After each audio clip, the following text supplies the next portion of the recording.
Masquera say muri Zimbabwe, welcome to our channel, Zim Confessions and Deep Secrets. Kana kariki kutanka kukweba neno channel, please don't forget to subscribe. Kana chunga garoka subscriber, don't forget to comment and share this video. Nasi muri Zimbabwe tabigai nyaya ya netsa kuma streets ya Instagram, nyaya ye rufurwa Juliet Kadungure vanokawanda pane post kwa vanokawanda pachibvunzwa kuti Juliet Kadungure akavigwa ere uyezve funeral yake yakaitwa kupi.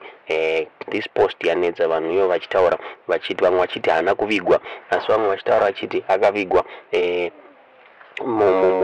pakaitwa private funeral for Julie Kadungure. Patauro pachinzi pachinzi news dzekufa kwake dzakaspread asi hapana chakambonzwikwa from family yeKadungure. Even mafambiro aizoita funeral yacho, mafambiro efuneral yacho anobvira ambotaurwa nemhuri yeKadungure.